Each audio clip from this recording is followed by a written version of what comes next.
Hi everyone. So we can't have anyone blocking the doors, so it looks like it's starting to get a little crowded. This is on a live stream. If you go to youtube.com and you search for SoCal Linux Expo, you could see this live stream from the hall or, out in the lobby, but you can't be blocking the doors. Okay? All right, welcome back. The next talk in our security track. This is simple but effective server hardening. The speaker is Rankin.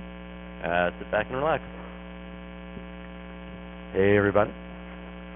First of all, thanks for coming. I really appreciate it. If you look at the scale tracks, there's all kinds of great talks going on all the time, so thanks for choosing mine. So my name's Rankin. Right now I'm the Vice President of Engineering Operations at a credit card startup called Final. Have some contact information here, and the URL is live right now, so you can see these slides later. I know sometimes, especially when they have example commands or things, I see people furiously trying to write down notes. And don't worry about that. Their slides are up right now. You can copy and paste later. A little bit else about myself. So in addition to my day job being basically a sysadmin style, I could do that kind of work, I also do technical writing. So I'm a columnist for Linux Journal. Write about a lot of different topics, but recently a lot more about security. I do a lot of speaking. I've written a couple of different technical books. I'm actually part of the spawn of this talk is I'm currently working on a server hardening book that'll be published later on. All right, so but that's that stuff. What are we talking about today? So today, give a brief introduction. Then I'm going to talk about sort of classic or hardening classic, maybe is like Coke Classic, but sort of the classic hardening steps in that you would see if you right now if you look for server hardening, the kinds of advice you would be given, and maybe why that's not the best approach right now. I'm going to just cover very briefly some overall security best practices, what you would want. This will be the most controversial slide, some things that I personally think you should try to avoid as security practices. Then I'm going to get into actual practical tips, practical things you can do. So I'll talk about some SSH server hardening, client hardening, talk through setting up 2FA for SSH. A little bit about root and sudo best practices in hardening. I have one sort of app-specific. Everything is sort of general purpose except for this one slide that's about how you can reuse Puppet certs in your environment. Talk about why that's useful if you happen to use Puppet. And if not, don't worry about it. And then after that, some basic cloud hardening steps, some general tips, and then questions.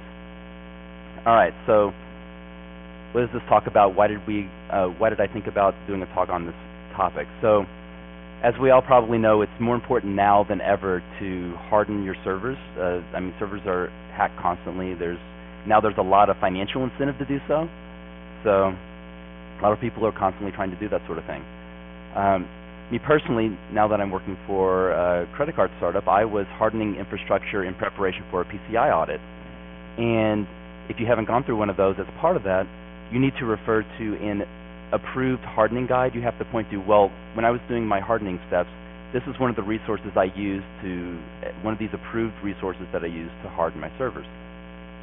Well, as I was going through that, I was really amazed at how outdated and ineffective a lot of the recommendations were.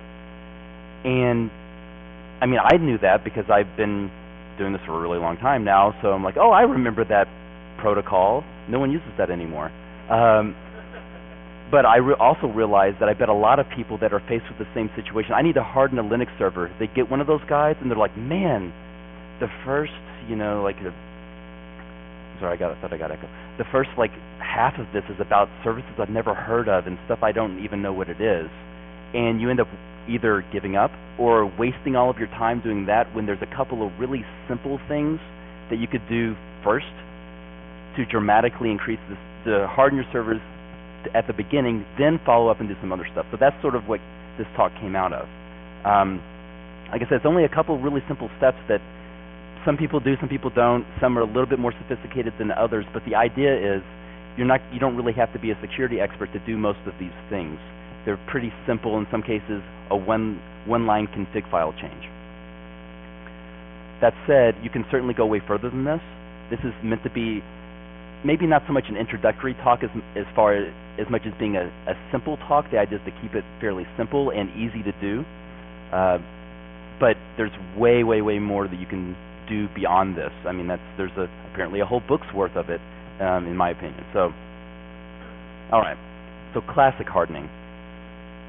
Many hardening guides read like they were written for Red Hat circa 2005. Probably because they were, and then they've just been updated every couple of years, hopefully.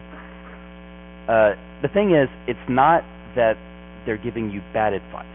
It's simply that the advice they're giving you is either deprecated, or sometime in 2007, people started like baking these recommendations into distributions automatically, so you can skip that stuff because it's already being done for you unless you're rolling your own stuff, and then I'm sorry.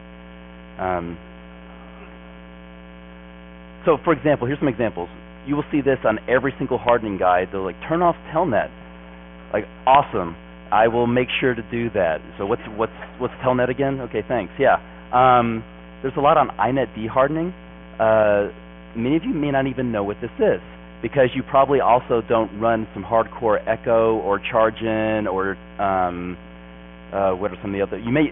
Actually some of you may know what inetd is because you run a TFTP server for Pixie booting. Except for that, you probably have never. If you're talking about a recent distribution, if not old like me, you probably have never touched it, and you don't need to. But there's whole chapters devoted to hardening inetd services. This is also a really popular recommendation. Disable all unnecessary services.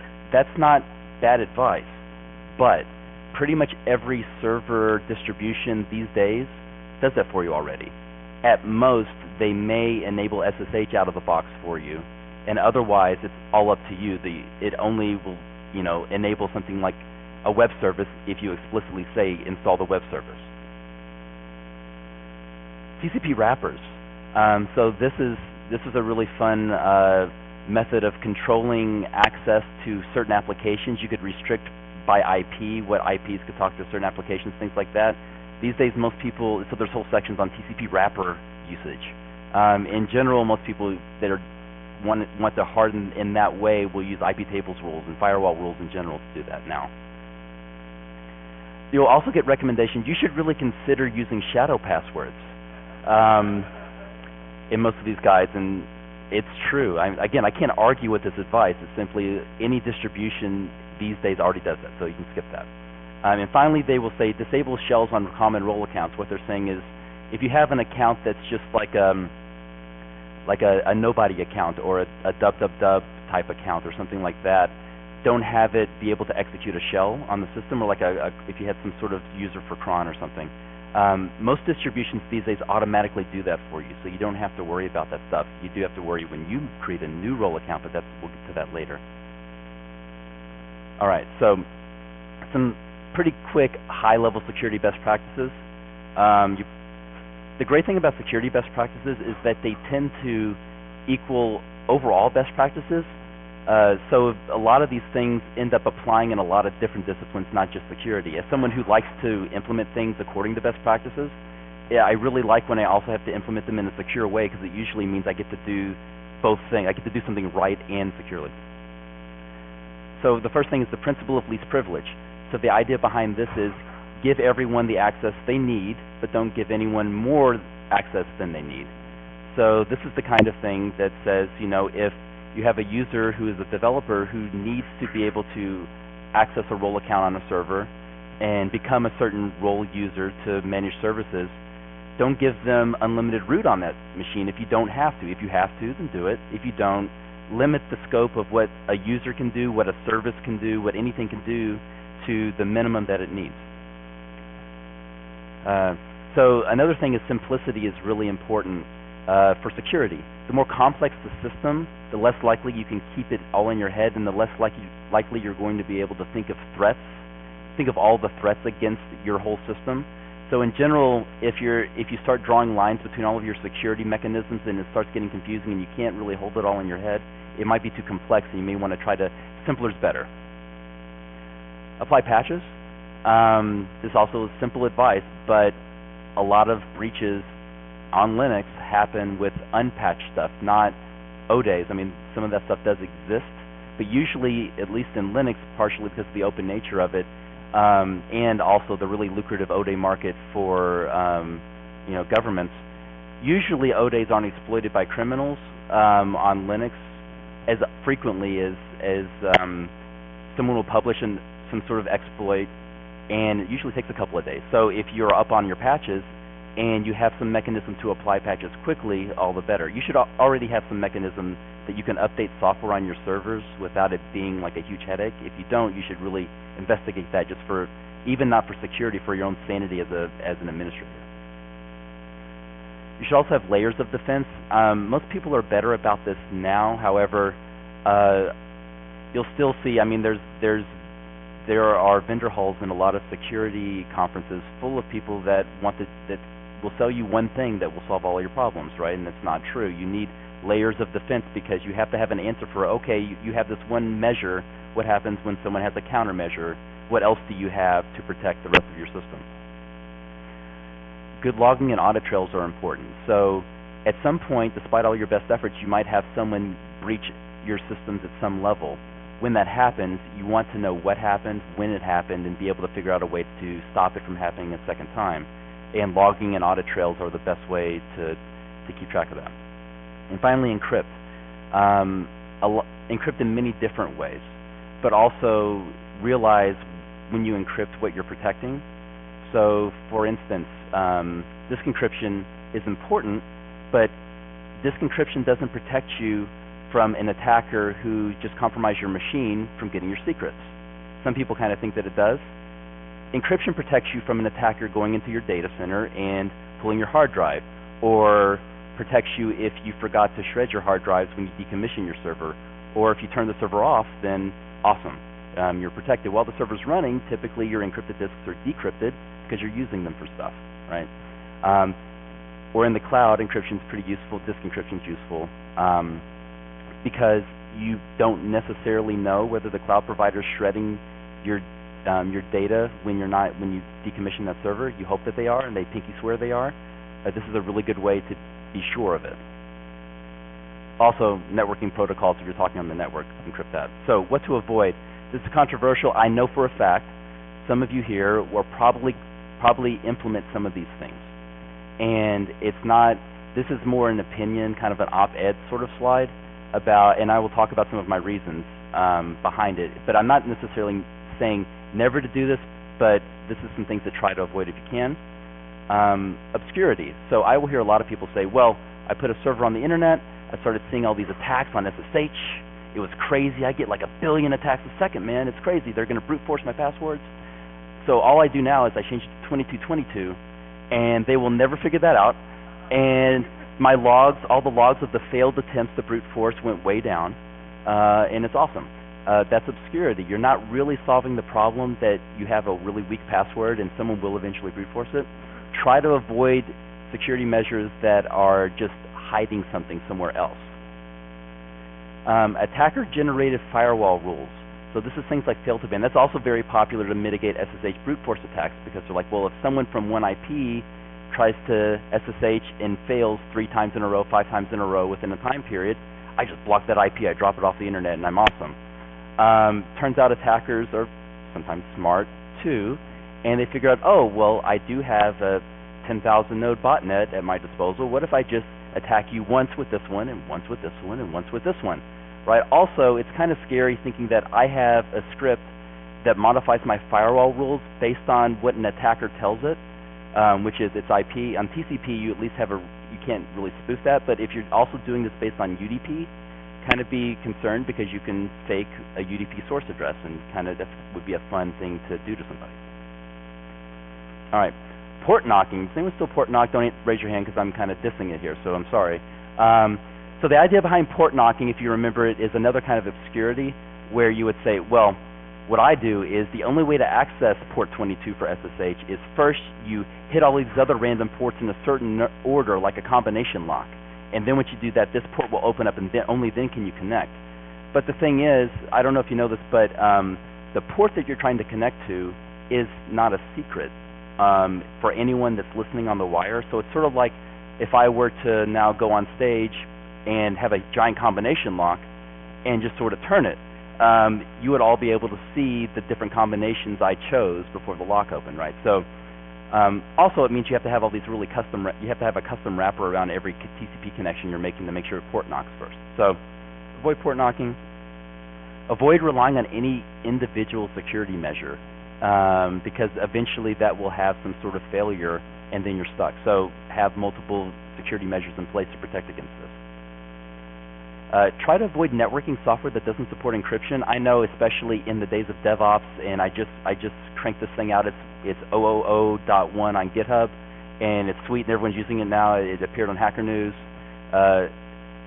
There's a lot of really cool services out there that seem to do a whole lot of cool stuff, but usually encrypting the network communication it's not that it's an afterthought. It's just it's hard sometimes for people to do that, or they don't think it's very important, and so they skip it.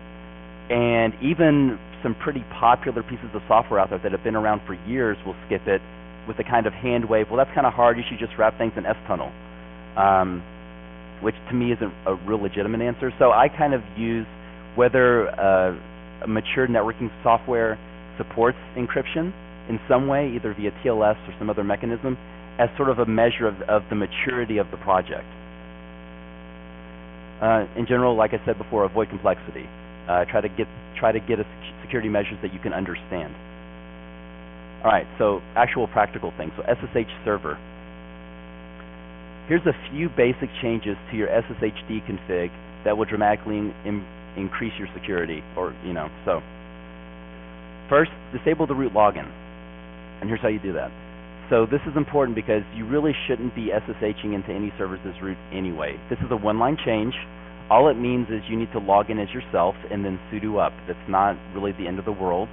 And it also means that when what you thought was an awesome password but was actually pretty weak gets compromised and someone can break into your root password, or because you have a root account open, you're probably sharing that access with other sysadmin, which is naughty, but you're doing it anyway.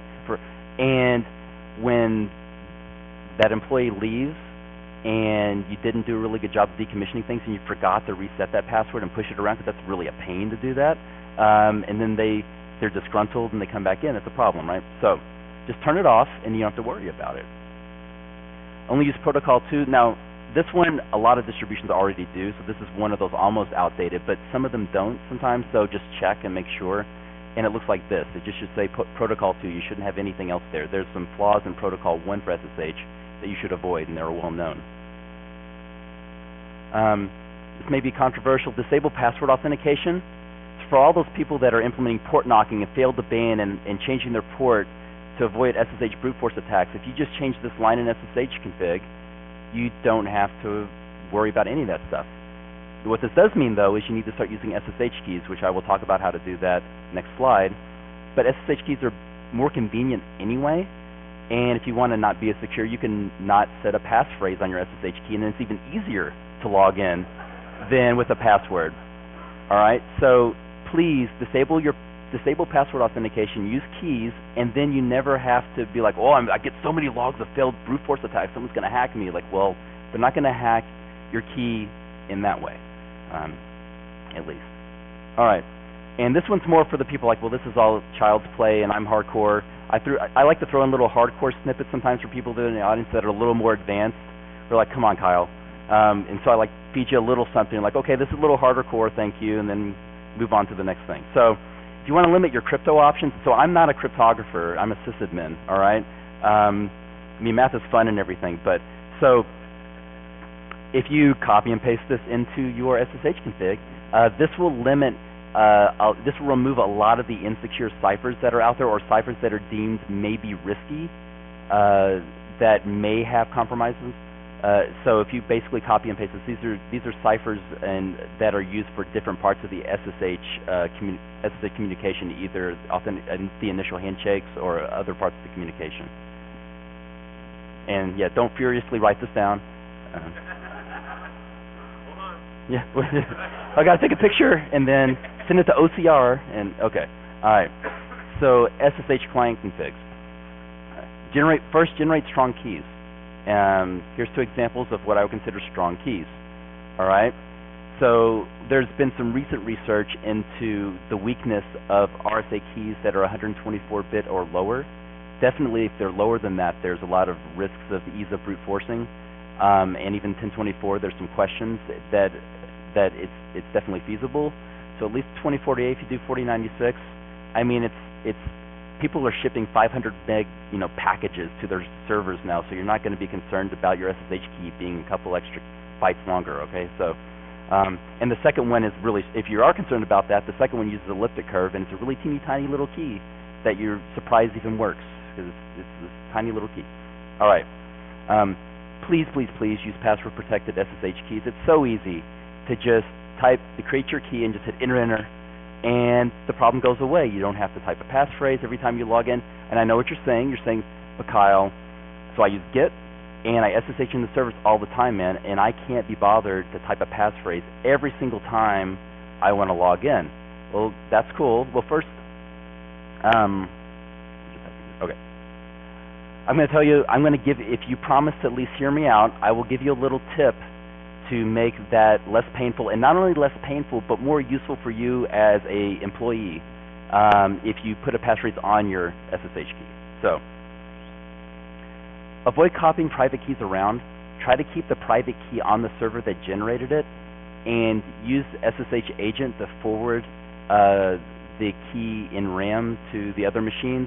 Now, there are concerns with this too, but there's fewer concerns with SSH agent than there are with, well, now I created a private key and now I S-copy that to all these other machines that I need to use as jumping off points.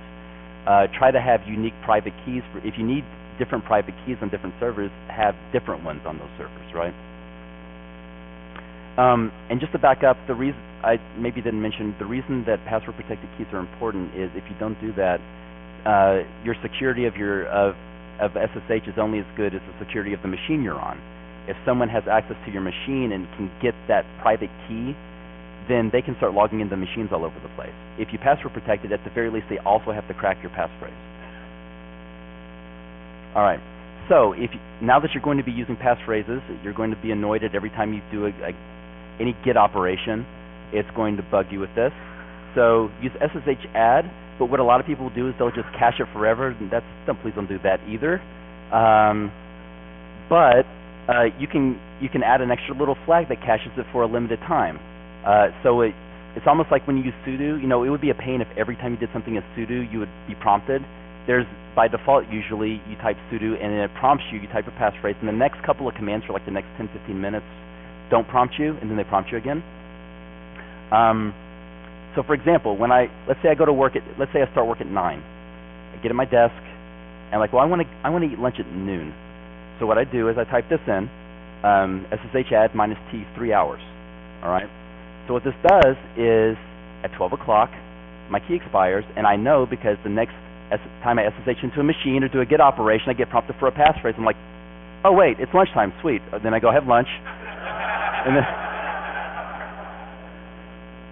I come back and I'm like, okay, well, how many minutes or hours until I need to go home? All right, well then I type in it again, and when that comes up, like, oh, time to go home, sweet.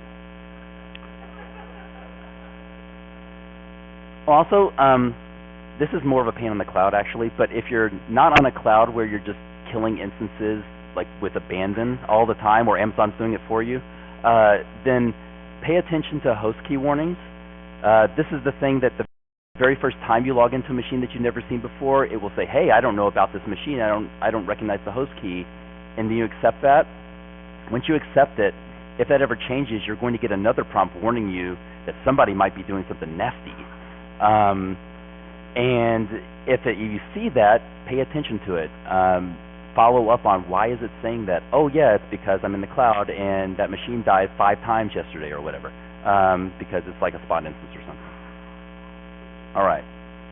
So now a little bit more sophisticated, but all those things, right? It's like one command. It's one somewhat simple, fast thing. So two-factor auth seems harder. It's actually not that bad. So what this does is it requires you to do something other than type a passphrase or present a key to log in.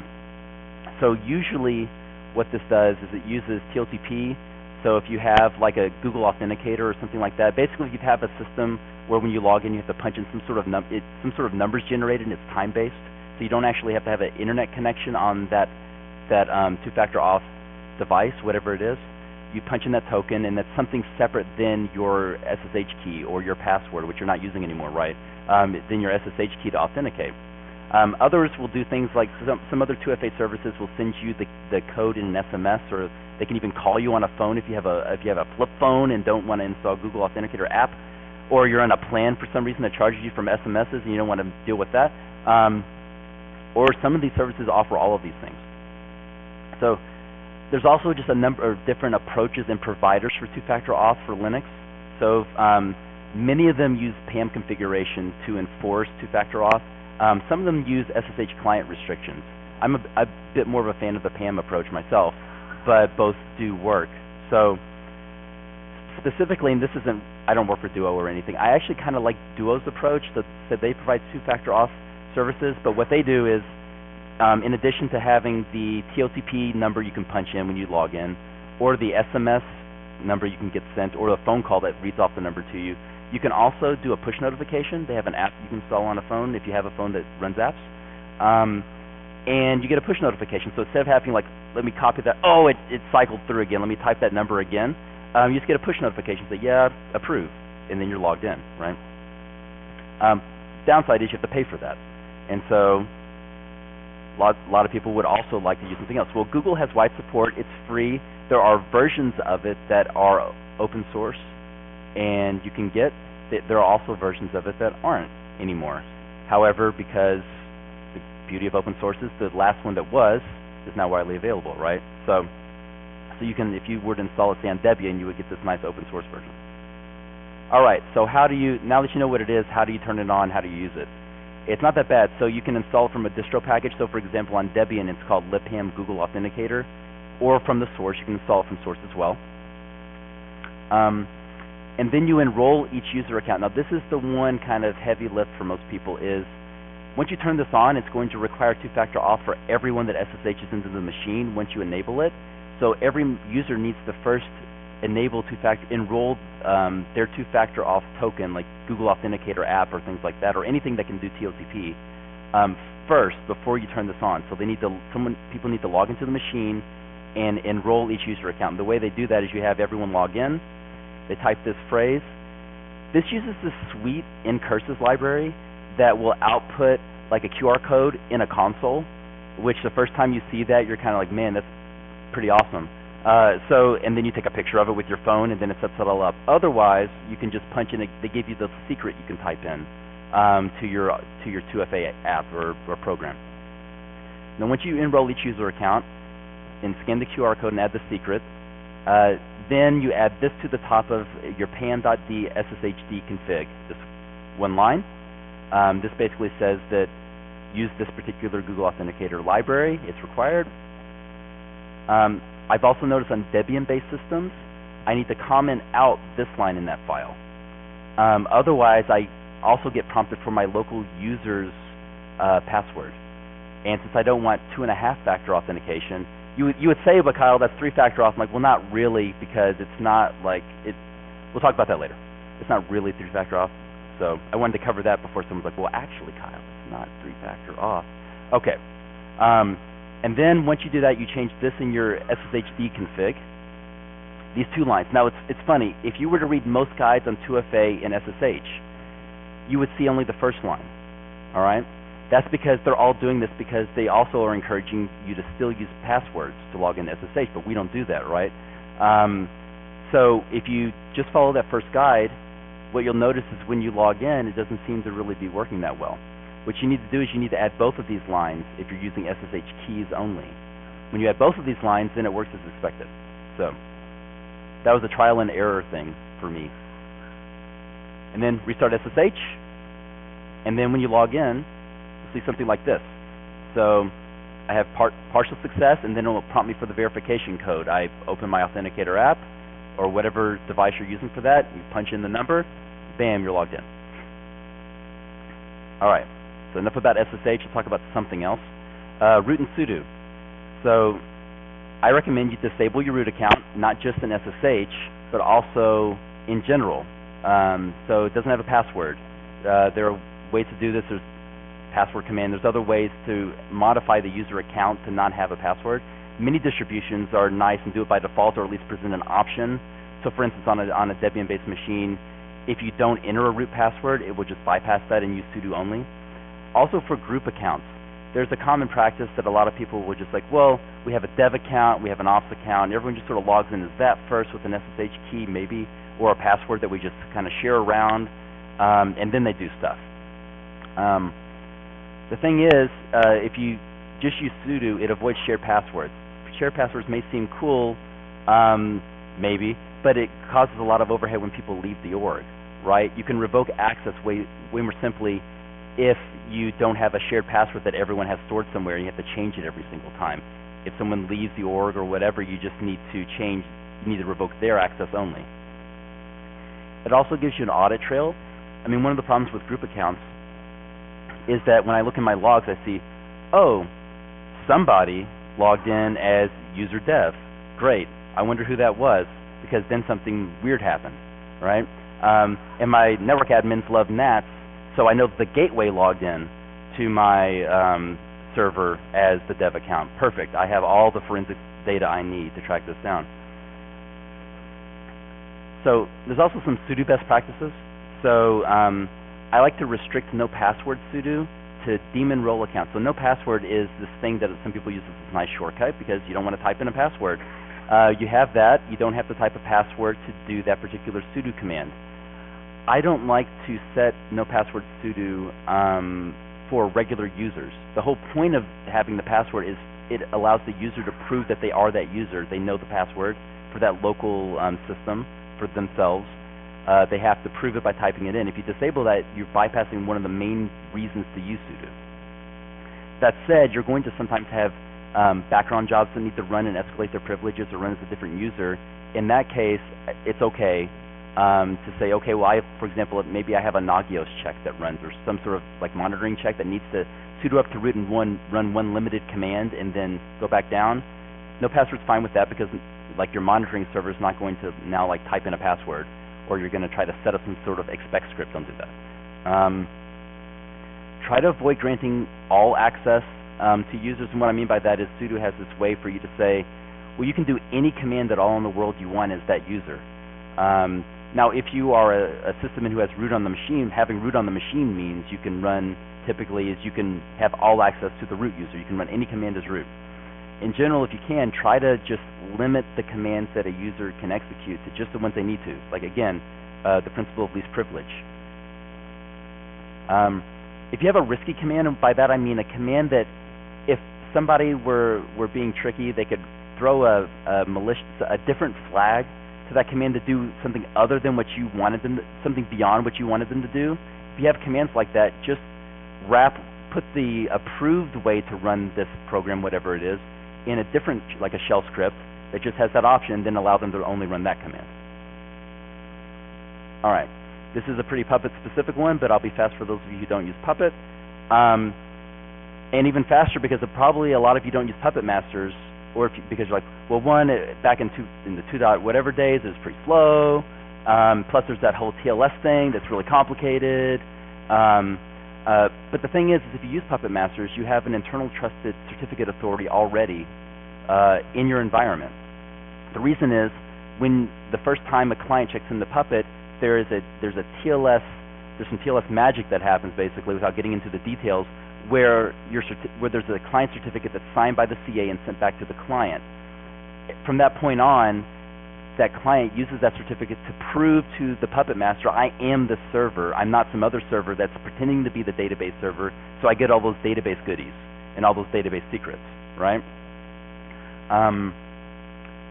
So if you have Puppet and you're using Puppet Masters, and you want to do really cool stuff, like I think you should consider, like mutual TLS off between services. So with mutual TLS off, when you usually use TLS, the server has to prove to the client that it is who it says it is. I'm trying to connect to this host name. I get a certificate that proves that I'm talking to that host, and the client accepts that. With mutual auth, both sides have to prove themselves to each other, and they both do this by having certificates. If you have Puppet, you have every single thing you need apart from app support. You would have to change your application to support this, but if they support TLS mutual auth, that's config file changes. because each host already in it has a cert, a key, and the CA cert locally on them in these locations. All right. So all you need to do is, when you need to provide a cert, instead of creating other self-signed certificates or things, you just point to these files, and you already have a certificate that has the host name baked into it that you can use for services. So for instance, to use an Nginx, so Nginx is a web server. So if you wanted to enable TLS in Nginx, then you could add these sorts of lines. I mean, there's other things to configure TLS, but this is the SSL certificate part of the config. And it points straight to there, and it uses those certs. And if someone goes to whatever's under that $cert name, right, that's supposed to be filled in with your host's fully qualified domain name. So whatever your host name is, that's in the cert. If you try to connect to that, you'll get a valid certificate if you trust the local CA cert. But since every server in your environment has that file, you tell all of your servers to trust it. All right. The other thing that you can do in Puppet is you can add subject to alt names, because the problem is, especially if you don't just have one server doing everything, right? You probably have at least two, and hopefully more than that. So you don't just connect to server 1. You probably want to connect to server 1, 2, and 3, but you actually probably want to connect to server or like load balancer that happens to maybe be all 3. Well, if you try to do that with default certificates, there's nothing called server in that certificate. With subject alt names, you can add an extra name. Now, you need to be careful with this option, because whoever has control of that option can spoof other servers in the environment. So you have to have, there's levels of restriction. If you actually want to use this sort of thing, talk to me afterwards, and I'll talk to you about some things I've done beyond this to make this a secure approach. Because if you read a lot of guides, they'll say don't use DNS alt names. It's provided, but don't do. There's some risks. There's ways to mitigate those risks. All right. Simple cloud hardening, but clouds are puffy and soft, but you can harden them. So first, pretty much every cloud service has some sort of admin account that makes it super easy for you to SSH in and get root on the machine without having to type a password, right? So the first thing you should be doing, probably in config management, is to turn that off, all right? In particular for Amazon, don't store secrets in the user data script. So the user data script is a way for you to do post-install scripts.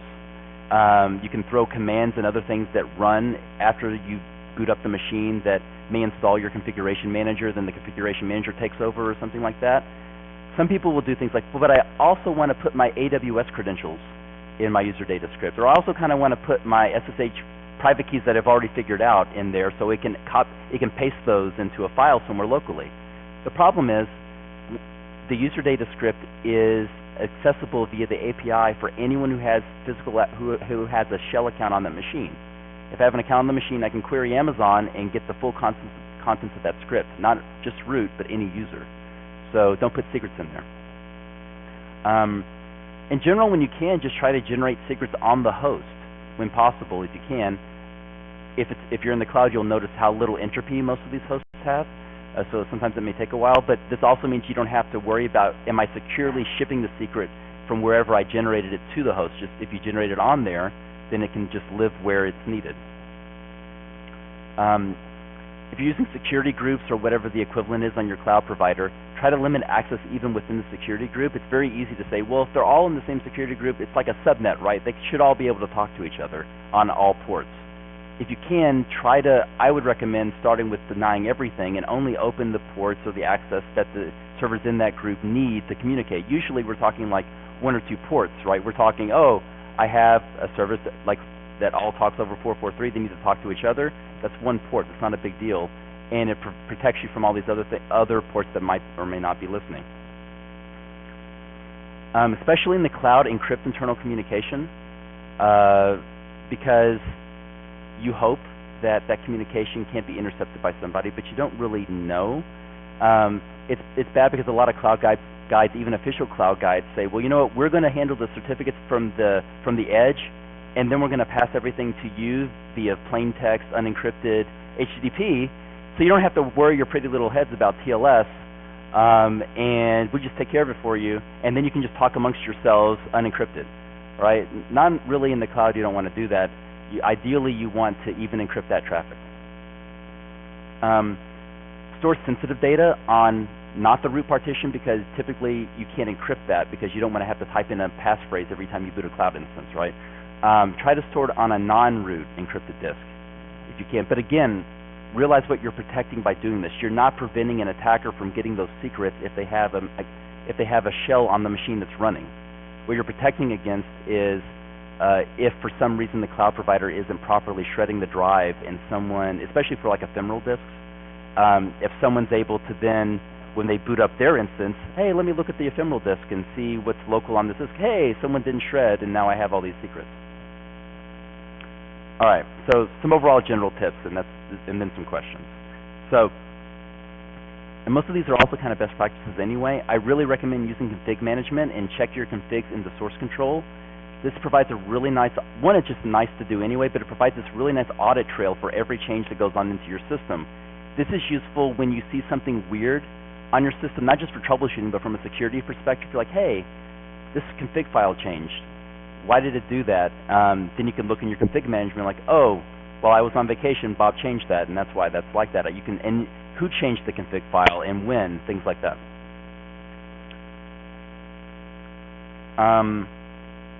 Now, if you're going to put secrets in source control, please encrypt them ahead of time.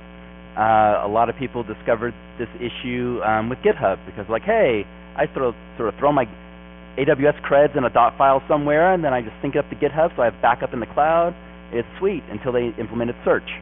Then everyone's like, oh, I can just search everyone's GitHub for all these files, and hey, I have all these creds. So encrypt your secrets first. A lot of different config management software, for instance, have mechanisms to do this, like Puppet has like higher GPG and other things have other things. Use orchestration software. The reason this is nice, besides the fact that it's just really nice to use something like that, especially at scale, is that with orchestration software, you're limiting how often an admin has to do a task by, I SSH into this other server, the server that needs to have the thing done, type a couple of commands, and then I log out. With orchestration software, you have sort of a central bastion host that you can lock down potentially a little bit more and be a little more strict about. It also means when you're looking through logs that say, hey, I have some weird SSH logins, you're like, well, wait, we typically don't log into these servers unless there's some really messed up thing going on. We usually use orchestration, so what's that about? That said, be kind of careful because some orchestration software's security model is, well, we're sort of like SSH in a for loop. So what that means is we need you to allow SSH root access to all the machines from this one host. It's kind of scary, so try to be careful about when to do that. If you do have sensitive files to store on the system, in particular, it's often hard to get around the fact that you're going to have plain text secrets on a host itself that needs them. All right, now, so when you have those things, try to store them in dev.shm, so that because dev.shm is a temp directory that's in RAM disk. So that way, these secrets are in RAM, and if you're using config management, you can always regenerate those secrets when you bounce the host, but they only ever exist in RAM, they never exist in disk. Now you might be saying, but I'm way more sophisticated, Kyle, because I have this other cloud service that stores all my secrets, and then the host just requests them when they need them. And so I don't have any plain text secrets, even in RAM. Well, no, actually, they are in RAM, of course. So it's not really that different either way. Either way, you're going to have a plain text secret stored somewhere. If it's going to be stored somewhere on the host, accessible by root, by the way, at least put it in RAM. So it's not persisting on the disk if someone else comes across it. All right? If you can, this generates a lot of logs. But if you can get away with it, consider logging all new network connections. This is like a one-line IP tables change. It generates a ton of logs, though. But from a security standpoint, especially post-breach, this becomes really handy to have because you can see every new connection, what happened, and trace things down. From a troubleshooting standpoint, also, it can be really useful because you can. I've had circumstances where I had a HTTPS client, I guess, that was trying to make a TLS connection to a web host, and they're like, well, we keep connecting, we just keep getting dropped off early on, and we don't know what's up.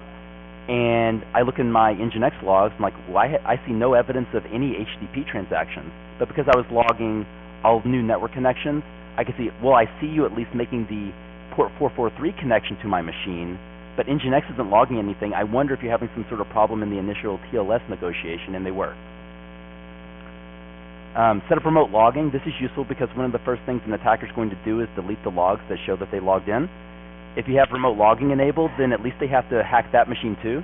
And if you have a remote logging cluster, which you probably would want to do, then they have to, I guess they still have to hack into just one and issue an API call to delete those things. That's still harder.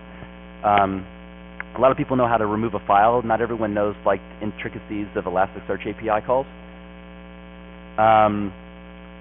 If you can, try to access internal servers only via a bastion host. That's some sort of machine on your network that you log into first and then go everywhere else from that machine. The reason I say that is the downside with using SSH two-factor auth is if you turn on all your machines, every time you log in, you have to like do that thing. If you have a bastion host, you can just enable it there, and then you still have to provide a lot of the assurances when you log into the bastion host. And then from there, you use SSH agent forwarding to log into all the other machines. If you can, please try to restrict access to networks via a VPN. So that's another level of authentication that you have to provide, and then go from there to your bastion host. That means you don't have a lot of other things like SSH listening on the network, although that's not going to matter now because you're using keys, right? Please do. Okay. So, and finally, enable TLS between web services. Again, I showed you if you're using Puppet an easy way to do that. But this isn't simply for encryption. A lot of people, when you ask them, what's the point of, why do you use TLS? They'll say, well, because it encrypts all the traffics, right? That's why we want to do this. That's only really half the answer. The reason, and I would argue probably the reason TLS is even more important, is that it authenticates the server you're connecting to. It proves that there's not someone in the middle between you and that server. Now, encryption can help prove, all encryption does is if someone's in the middle, they can still man in the middle you without the second part of TLS, which is proving that connection. So with TLS, you get encryption, but more importantly, when I'm connecting to this other server in the cloud because I use some sort of DNS name that I'm getting, I know for a fact I'm truly connecting to my server and someone's not in the middle pretending to be that server.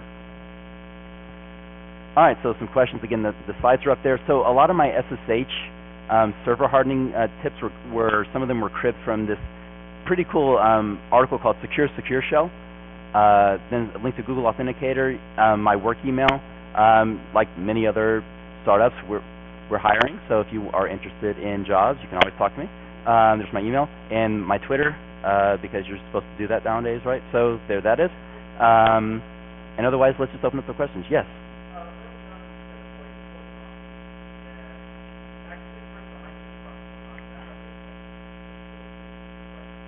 Yeah, I'm sorry. I'm sorry that I made you feel bad about that, because I figured somebody would be using it. Okay, so the question was about I like disk port knocking pretty hardcore, and like I suspected, all of those things. Someone's using all the things I said I didn't like, and why do I think that?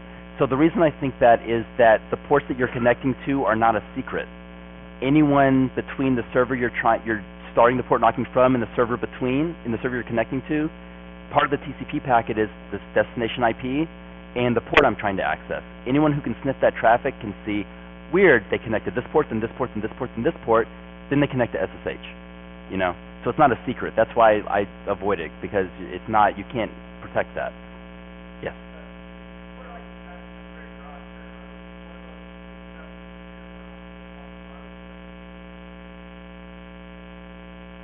I haven't seen his implementation for him.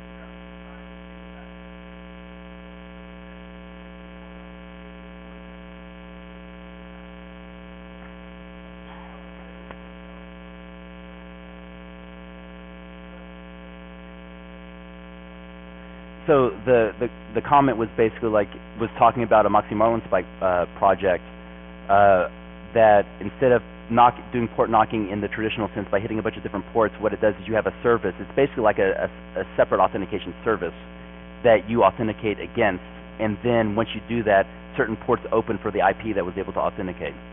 That sounds solid and fine to me, because again, that's not to be. My only real issue with port knocking is that it can be intercepted, and in some cases it provides extra complexity. Right? So yes, in the back.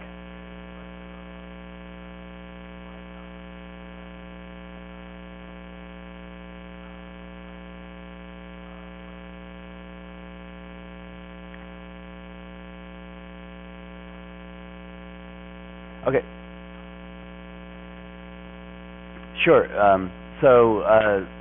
the question was basically, do I have any recommendations about automation around passwords and sudo? So if you're talking big org, then something that makes a big org is probably some sort of means of LDAP, right? So they already kind of have that solved. If you're talking smaller guys and startups, then and you're using config management. So I don't do a whole lot of Ansible, but I do, Puppet, and you can manage users with Puppet, and one of the things you can manage with the user is their passphrase or the password.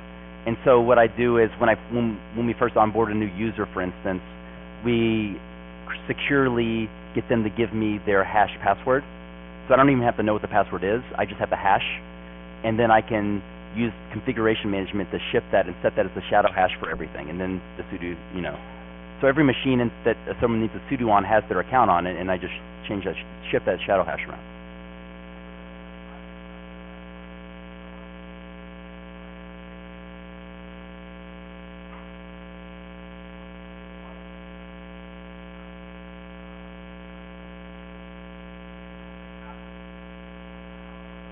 Well, are you having a daemon execute that stuff automatically?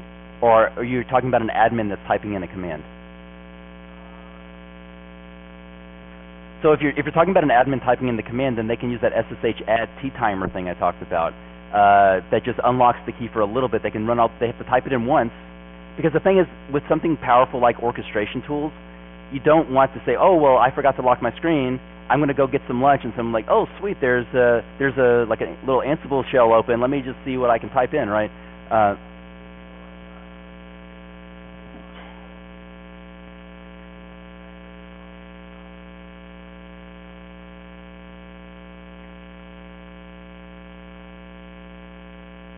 You may have to have a passwordless SSH key then, but again, the problem with passwordless SSH keys is more that you reduce one level of protection that you have with keys, which is if someone compromises the key, you still have this extra little countermeasure.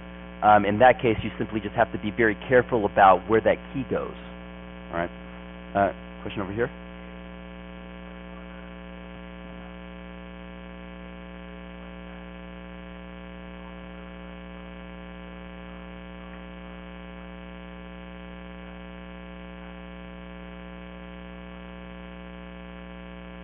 So the comment was basically talking about the fact that with SSH client configs, you can restrict what a particular user can execute. A lot of sort of like Git-based deployment things, like like GitLab, for instance, will wrap everything within a certain command. So the Git user that you SSH into has a very restricted environment. Yes, over there.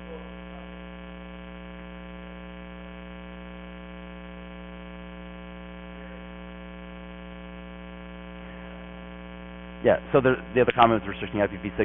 Oh, since we're talking about IPv6 and we have a little bit of time, something very interesting is some people don't realize that some cloud providers automatically give you an IPv6 address that's publicly routable. That's sweet and great. However, a lot of people don't realize you have to use separate commands to set IPv6 firewall rules than IPv4 firewall rules. And so they have these really hardcore IP tables rules for their IPv4 address, and then their IPv6 address, I guarantee you, is wide open. Because they forgot, because they're not even using it, right? So it's fine. So that's just a side thing. So if you're not using it, yeah. Another question?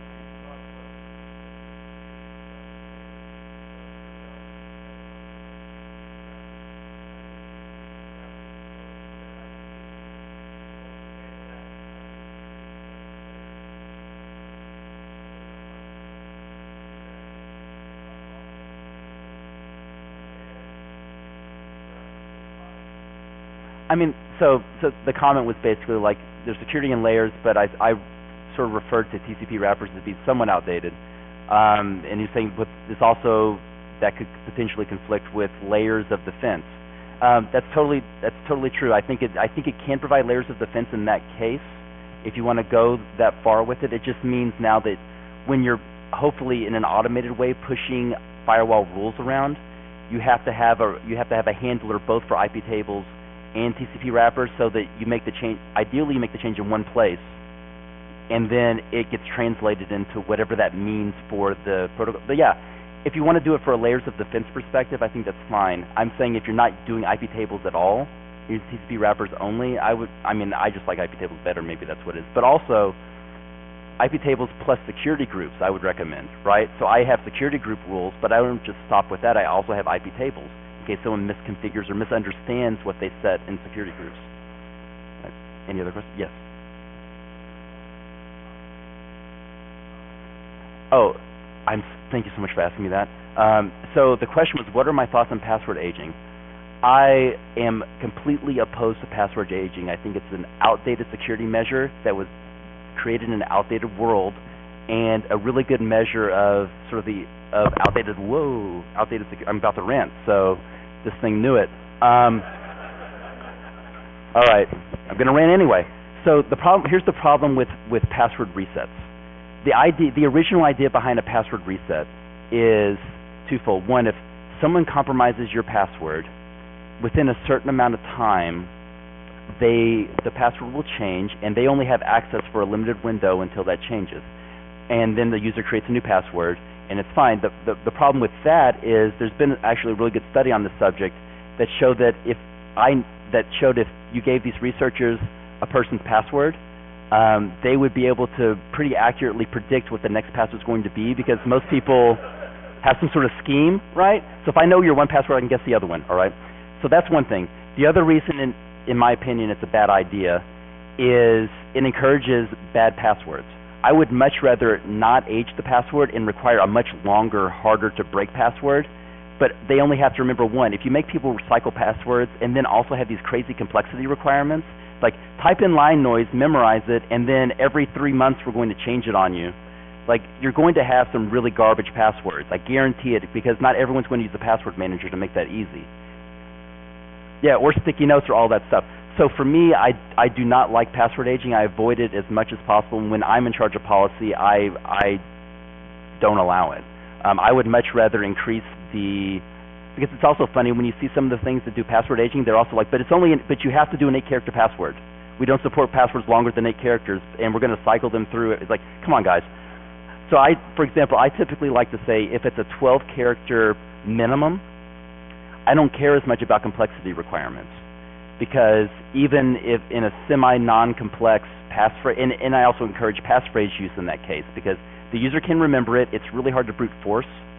Not impossible, of course, but it's really hard to brute force, and you're doing more like guessing about their personality and stuff to do that. And they will remember the password, and then you can always rotate the password later if for some reason you find that minimum character length is no longer sufficient based on modern attacks. So, thank you for listening to my rant on password resets. Yeah.